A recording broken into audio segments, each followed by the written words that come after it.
बिस्मिल्लाहिर्रहमानिर्रहीम। अस्सलाम वालेकुम स्टूडेंट। लास्ट लेक्चर में हमने पढ़ा था कि what is genetic engineering. Genetic engineering क्या है, तो अब हम पढ़ेंगे कि जेनेटिक इंजीनियरिंग में किस तरह से ऑर्गेनिजम्स जो है, कोई भी माइक्रो ऑर्गेनिज्म है, उसको हम यूज करके उससे ऐसे सब्सटेंसेस प्रिपेयर करवा सकते हैं जो उसमें एक्चुअली पैदा नहीं होते, प्रोड्यूस नहीं होते। सबसे पहले इसमें हम basic steps in genetic engineering में हम ये पढ़ेंगे कि किस तरह से हम सबसे पहले के जीन्स जो है, वो जीन जिसके लिए, जो उस चीज़ के लिए, उस सब्सटेंस के लिए रेस्पॉन्सिबल है, उसको आइडेंटिफाई करना और फिर उसको उस ऑर्गेनिज्म के सेल से कट करना।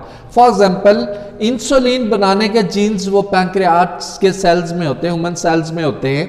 तो ह्यूमन सेल लेके उसमें से इंसुलिन का जीन जो है आइडेंटिफाई करना कि कौन से क्रोमोसोम पे है और फिर उसको कट करना। That will be the first and basic step in the genetic engineering. तो इसमें के isolation of the gene of interest.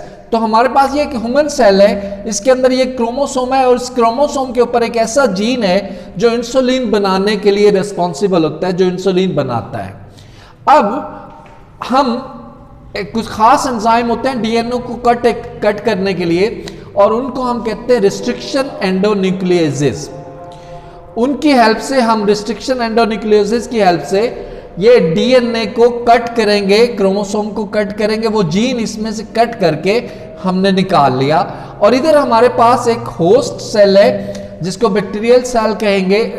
तो ये एक डोनर सेल है एक तरह का, कि इसके अंदर जो है प्लाज्मिड की सूरत में वो डीएनए मौजूद है, इसका क्रोमोसोम जो है वो सर्कुलर फॉर्म में है। तो ये हम इसमें से निकाल लेंगे और इसमें से निकाल के और ये जीन जो है फिर इसमें इंसर्ट किया जाएगा। That is the second step. अब इसमें जो इंसर्ट करने का प्रोसेस है वो दो एंजाइम से मदद ली जाती है कि पहले इसको कट किया जाता है, इस प्लाज्मिड को कट किया जाता है न्यूक्लियस की मदद से, और फिर ये जो जीन हमने निकाला था इधर ह्यूमन सेल से, वही बैक्टीरिया के प्लाज्मिड में हम इंसर्ट कर देंगे with the help of ligase enzyme. So that is the second step. ये वेक्टर कहलाएगा जो प्लाज्मिड है। That is the second step, insertion of the gene into the vector.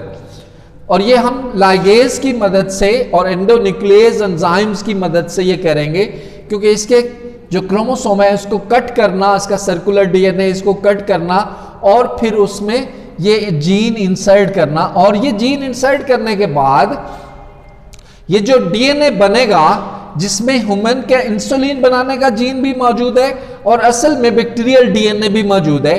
अब ये एक कॉम्बिनेशन है, दो जो है वो डीएनए का, एक डीएनए पार्ट जो ह्यूमन से लिया गया है और दूसरा डीएनए पार्ट जो बेसिकली बैक्टीरिया का है। So this DNA is called recombinant DNA. अब इस रिकम्बिनेंट डीएनए को इस होस्ट सेल में, ये एक बैक्टीरियल सेल होगा, कोई भी बैक्टीरियल, इसमें हम इंसर्ट करेंगे ये रिकम्बिनेंट जीन। तो that third step, transfer of recombinant DNA into the host organism. अब ये होस्ट बैक्टीरिया, जब इसमें ये रिकम्बिनेंट डीएनए आ जाएगा तो this is called genetically modified bacterium. अब इसके अंदर आप यहां पे देख सकते हैं ये कि ये इसके अंदर रिकम्बिनेंट डीएनए मौजूद है। तो इस तरह से जेनेटिकली मॉडिफाइड ऑर्गेनिज्म बन गया। अब इस ऑर्गेनिज्म के अंदर ये अपना उसमें है करैक्टर, ये उसके अंदर जो है वो करैक्टरिस्टिक आ जाएगा कि वो इंसुलिन भी बना सकता है, इट कैन प्रोड्यूस इंसुलिन। अब इसके डिवाइड होगा, फर्दर डिवाइड होगा, तो ये ग्रोथ कराएंगे, उसको हम कल्चर में रखेंगे। ये जेनेटिकली मॉडिफाइड बैक्टीरियम जो है जिसको GMO जेनेटिकली मॉडिफाइड ऑर्गेनिज्म, इसको हम किसी कल्चर में रखकर ग्रोथ करवाएंगे तो that is the fourth step के growth of GMO genetically modified organism.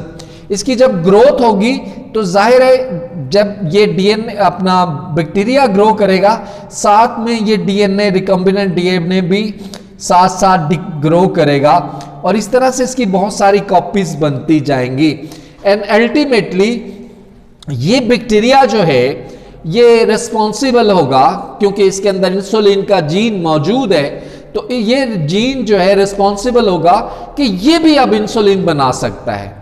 अब हम ह्यूमन से इंसुलिन लेने की बजाय हम बैक्टीरिया जो है उससे इंसुलिन जो है प्रिपेयर, आजकल इंसुलिन जो बन रही है वो इसी रिकम्बिनेंट DNA टेक्नोलॉजी की मदद से ही बनाई जा रही है।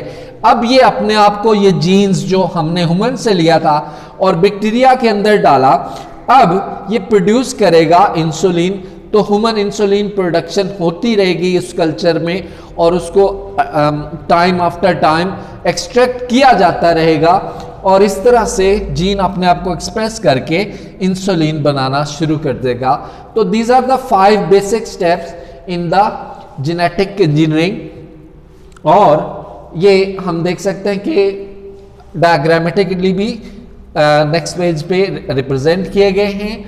तो hopefully you will learn it well, and don't forget to subscribe our channel Famous Grammar School. So thank you very much. Be famous and join famous.